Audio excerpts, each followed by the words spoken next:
Albert Einstein. Albert Einstein की पहचान दुनिया के सबसे महान भौतिकविदों में होती है।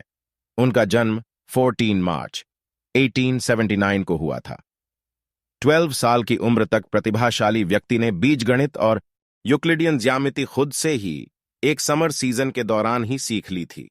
उन्हें सापेक्षता के सिद्धांत और द्रव्यमान ऊर्जा तुल्यता सूत्र E=sin mech2 को विकसित करने के लिए भी याद किया जाता है। आइंस्टीन ने सैद्धांतिक भौतिकी के लिए अपनी सेवाओं और कानून की खोज के लिए भौतिकी में 1921 का नोबेल पुरस्कार जीता था। उन्होंने स्वतंत्र रूप से पाइथागोरस प्रमेय के अपने स्वयं के मूल प्रमाण की खोज की।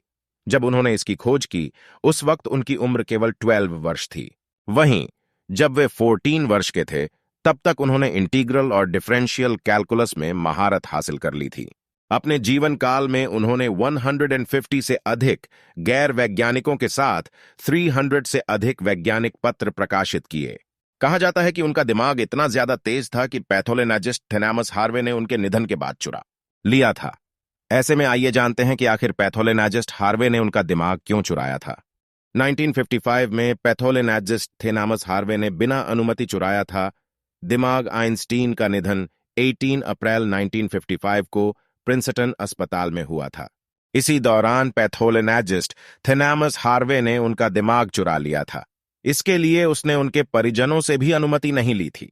हालांकि जब इसकी जांच हुई तो हार्वे ने कहा कि उसने इसके लिए परिजनों की अनुमति ली थी। उनके दिमाग का इस्तेमाल केवल वैज्ञानिक हितों के लिए ही किया जाएगा। रिसर्च के लिए हार्वे ने किए थे 240 टुकड़े। मीडिया रिपोर्ट्स के मुताबिक दिमाग की चोरी करने के बाद प्रिंसटन अस्पताल से हार्वे को नौकरी से भी निकाल दिया गया था, जिसके बाद वह आइंस्टीन का दिमाग लेकर फिलाडेल्फिया चले गए थे।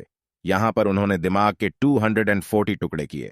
हालांकि हार्वे की पत्नी ऐसा करने से नाराज हो गई थी, जिसके बाद हार्वे आइंस्टीन के दिमाग के टुकड़ों को लेकर मिडवेस्ट चले गए। यहां पर उन्होंने बियर कूलर में आइंस्टीन के दिमाग के टुकड़ों को रख दिया। दिमाग चोरी की वजह से हार्वे का मेडिकल लाइसेंस भी निरस्त हो गया था।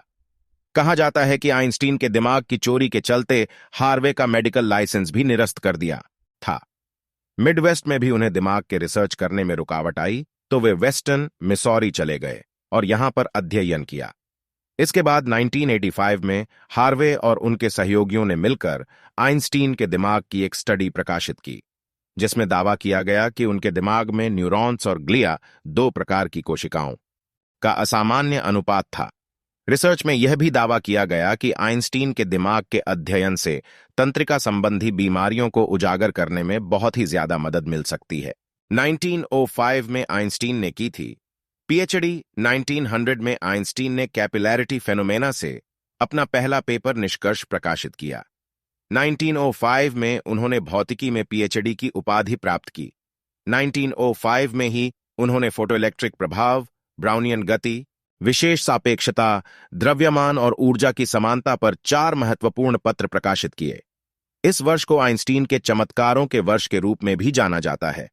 1925 में उन्हें सापेक्षता के सिद्धांत और क्वांटम सिद्धांत में योगदान के लिए रॉयल सोसाइटी ऑफ लंदन के प्रतिष्ठित कोपले मेडल से सम्मानित किया गया था।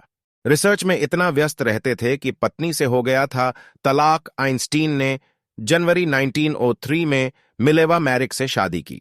हालांकि मैरिक और आइंस्टीन का रिश्ता 1919 में खत्म हो गया। आइंस्टीन ने 5 साल के रिश्ते के बाद 1919 में एल्सा लोवेंथल से शादी की। एल्सा का 1936 में गुर्दे की बीमारी से निधन हो गया। आइंस्टीन कथित तौर पर संगीत से भी प्यार करते थे और उन्होंने कहा था कि अगर वह भौतिक विज्ञानी नहीं होते तो शायद वे संगीतकार होते।